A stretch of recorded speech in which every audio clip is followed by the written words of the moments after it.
Hmm. All right. My next one is the classic bag of holding.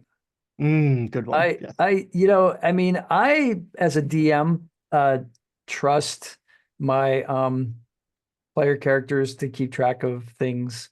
I don't really want to deal with encumbrance Hmm. unless it's a very specific situation. If I'm doing a survival game, like if we're like going through the jungles of Cholt, or something, and there's going to be dehydration, there's going to be fatigue, and I'm trying to get that across. Or if we're in Icewind Dale and they're stuck in the snow or something like that, and they Hmm. need to get somewhere and they're carrying all this stuff, but they need to like shed some of it, so they got to decide that kind of thing. But then once you give them a bag of holding, a lot of that stuff goes away.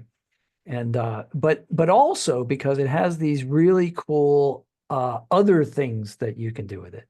The Mm. classic one is like, well, how long can we breathe inside the bag of holding if we put a person in there, right? Well, Hmm. first of all, how are you going to get that person in there? And then, so, okay, well, maybe somebody has like an enlarge reduce kind of thing. So they can make the character small. They put them in the bag of holding. They it's a druid who turns into a mouse and gets underneath the door, and then the bag of holding shrinks with them because it says Hmm. all their equipment shrinks. They get in and then it expands again. So that's an old trope. I don't know how often that's been used. I've heard it described many times. I don't know, like get creative with it, So what do you think about the bag of holding?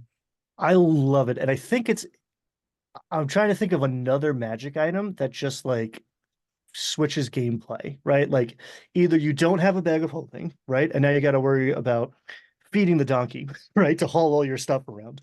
But I give you this, and we're not tracking encumbrance anymore.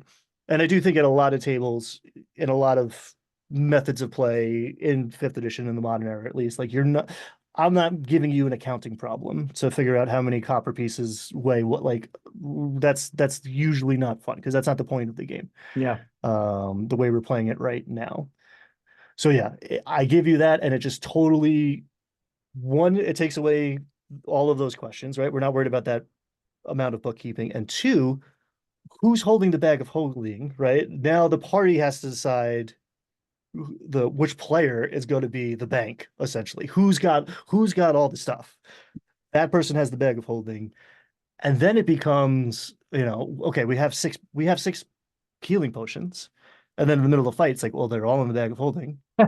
Who has the bag of holding? He's 80 feet away from you. yeah, What are you going to do about it? yeah, Because you need yeah. to get to him and then go give it to her. Like, That's right. So you give it to like the most trustworthy party member. So you give it to the paladin, but he also happens to be the tank. So he's going to go in mhm, close to the monster, and now your mhm. ranged guys are getting hit by a mage or something, and now they're like losing hit points. And like you said, it's like, what does he do? Does he try to does he disengage? Does he try to toss the potions? What happens? And are they in glass containers? Now it can get really interesting. Um, you Because could. it's yeah, the question of like, okay, how much does everything weigh? Not that fun. Where is the stuff? In the heat of the moment, that's the choke point. That's the decision point where it's like, oh, okay, this that's the part that matters. The canonical answer to how much air is in a bag of holding is 10 minutes worth. That's And I right. forget, I forget. But it depends on how many characters you stuff in there, right? Well, that's an interesting problem. I don't know. Maybe it's not. Maybe it expands. I think it's 4 by 4 by 2. It's like not as big as it's not a storage unit, right? Like it's a storage unit in our imagination, but it's like I don't know. It's a tote, right? It's one of those Rubbermaid tote things. It's like two Right. feet by like 4 feet by 4 feet, I think is the dimensions of the thing. So like, and I forget. I feel bad. I forget where I read it, but like somewhere there's a bag of holding that you find, and there's a halfling skeleton inside because they pulled that trick and they didn't It account didn't for the fact that work. you had 10 minutes of air or like whatever. The druid had to run away without the bag of holding, and that halfling died in there. Houdini So it's dies with his own water trick because he can't get the handcuffs undone. mhm, Hmm. mhm. Interesting. Interesting.